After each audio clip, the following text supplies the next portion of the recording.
Hello, my lovely listeners. You are listening to Kalinga Bharati 90.0 FM. Suno, Dil Se. So today I am the host of your show, KIIT Connect. So I am very excited to share that the KIIT Student Activity Centre has organized Coffee with Calliope with one of the biggest India's radio jockey, RJ Sammy, who will be sharing very interesting things with our listeners. So let's welcome RJ Sammy and listen to the podcast. Hi sir. Hello. So how are you feeling in Bhubaneswar? I'm feeling excellent. I think, Bhubaneswar is a very special place in my heart. This is one place where I've been coming from childhood, actually. It's always good to come over here, especially this time around because I've come for the cricket.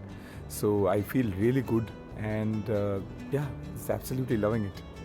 Great to hear that. So how did you feel about India's performance against South Africa yesterday? I would call it clinical. It's after a very long time I'm seeing that a India-South Africa T20 game is actually has finished so early. I think 6-7 overs still to go when we finish the game, and that's been clinical. I think good signs for the Indian cricket team going into the 26 T20 World Cup. We are defending champions. I loved what I saw yesterday, and the only thing is that I think it's now about consistency. If you can keep it consistent, if you lose a couple of games here and there, that's fine. But I think the performance needs to be consistent. What I'm seeing, I'm loving it. Sir, you have a BTech degree and also a degree in Western Classical. And here you also have MBA degree. So why into radio jockey? My engineering degree, honestly. So when I started studying engineering, I think first year of engineering, I realized I'm a horrible engineer. Although I will always say this, engineering teaches you some life skills which you should kind of you should know them, which helps you later in life. But the honest answer is that I figured, so I used to be a musician in my school days, right? And I wanted to do something where I'm close to music. At the same time, I didn't want to do something where I am performing like playing the piano or playing the guitar or singing, so I can't. So radio is one medium which always kept me very close to music, and at the same time I love interacting with people. So I love to kind of talk to people, understand know their story, understand their emotions and understand what they're going through, and maybe just see where I can help out. As a person, the core is like that, right? So I think it just kind of mixed up all well. So yeah. What skills do you think is most important for someone who wants to become an RJ? Everybody thinks that the most important skill for an RJ is that you got to speak well. I feel you got to listen well.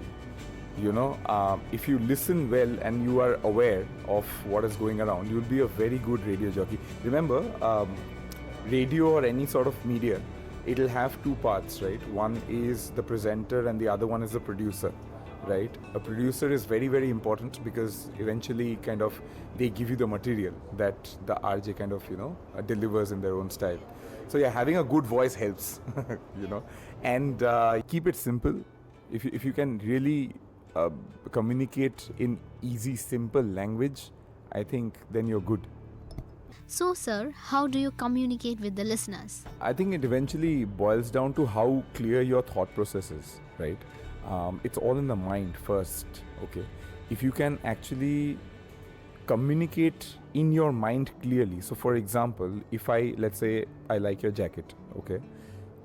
I really like your jacket. It's a nice jacket. But then if I can tell you that, okay, I love your jacket. And that could be the end of the conversation. But if I can tell you what I love about your jacket, and if I have that clarity in my head, then I think that communication, the first line becomes very easy. Then you got to just kind of decorate it with words. And when I say this, according to me, the best RJs are the ones who speak the most simplified version of a language. People has to understand what you are trying to speak. Exactly. So if a layman who's listening to you understands you, then you're good, And of course, there are other things. You have to have a little bit of flair. You have to have the voice. You have to have those things. You have to have the aura. Yes. But I think, yeah, eventually it's in the head first. So if your communication is clear in the head, if your thought process is clear, what do I like about that? Or whatever I'm talking about, I'm talking about this bottle of water, what exactly am I going to talk about? You will also find dimension, right? So when you look at this bottle of water, you are thinking bottle of water. I am thinking bottle of water. But somebody might be thinking something else, right? Might be thinking blue, something. So I think that. So how creative you are is essentially that. How you look at something and can emote it in your head is, I think, the most important. And then you speak as you go. So keep learning words. Make the dictionary your favorite book in the whole wide world. Go through the dictionary, learn words, and that will help.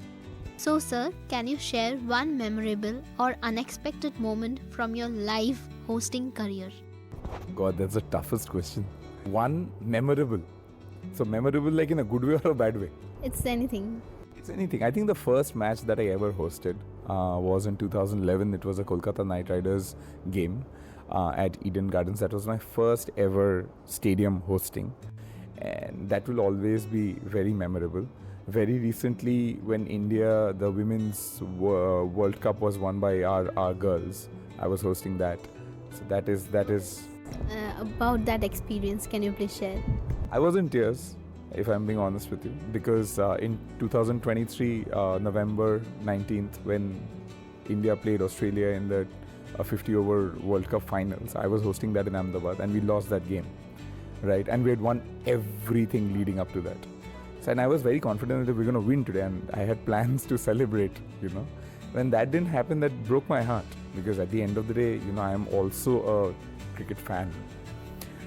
Yeah, so you'll understand. Favorite cricketer? Is Sachin Tendulkar, but he's a god of cricket, and there's a reason why, because I think I've learned a lot from him, not just how you kind of not just how he plays cricket, but how he carries himself, on the ground, off the ground. I think humility is something that I've seen in him. Virat Kohli, I love. Yeah, Virat. He has been my childhood hota hai, childhood kind of, you like someone, you get inspired from them. He has been that. From childhood I've been liking him. I had posters of him sticking on my study room. I had to see that. It was loving. तुम अभी भी child ही हो वैसे अगर देखा जाए तो Yeah, I still like him. Yeah, I know what you mean, but yeah, Virat Kohli is definitely there. Yeah, these two names, Rohit Sharma, And their combo which goes on. Yeah, I always say this at the grounds as well, right? India is blessed as a country to have not one but two kings. Ek India ka Raja and the other one is a king. And the way they communicate with each other and the way that combo is so wonderful. It is. I completely agree. So yeah, to answer your question, right on top is Sachin Tendulkar. Right after them, together, is Virat Kohli and Rohit Sharma. Yeah. That's really interesting. Let's take a break and we will be back soon. Stay tuned to Kalinga Bharati 90.0 FM. Suno Dil Se. So, how do you keep your energy and presence strong during high pressure events? I don't know how this is going to sound, but the truth is that I don't feel pressure. Yeah, it's something that it's not great. Okay, it is not great, trust me. Who gets nervous? Like, if suddenly I was being asked to take your interview, I'm like, oh my god, how will I take it? But then now I'm comfortable, but then before that I was nervous. Yeah, I saw that. Right at the beginning, I think the first question and the second question you were a little yeah. But that happens, and that's, you're very young, so you're going to learn how to kind of do that. But the truth is, yes, to answer your question, I don't really feel pressure. There are days when I feel, oh, this might go wrong and that might go wrong. But then, like I said, because I'm an engineer, I look at it from a very analytical mindset. Rather than thinking, oh, what is going to happen? I'm like, okay, this can go wrong. So how can I fix that beforehand? I think that helps. Okay, so my last question to you. Any advice you would like to give to the ones who want to become an RJ? If you want to become a RJ, I think follow other radio jockeys. Look at what they're doing. But it is very important to have your own style. That is what will separate you That is a differentiator in the market, right? So what I feel is that eventually try and build your own style. To start with, you will have, of course, the basics of radio and what are the do's and the don'ts and all of that is there. But then see how, like I said, if you look at a bottle, see what are you seeing in the bottle. Can you see something that someone else cannot see? And can you really emote that across with your words? Yeah, best part about radio is that no one can see your face, right? So it's all your voice and it's all what you're saying. It is called the theater of the mind. Because when, let's say, you're listening to me and you've not seen me, my face in your mind, how it is going to be versus how it is going to be in someone else's mind is completely different, right? So that's why it's called the theater of the mind. The mind is the theater. It is making things up. It is imagining things as you're speaking. So that's a huge power that you have. So remember, try and create your own style and keep things simple. That's what I always say. Thank you so much. It was great talking to you. Stay tuned to Kalinga Bharati 90.0 FM. Suno Dil Se.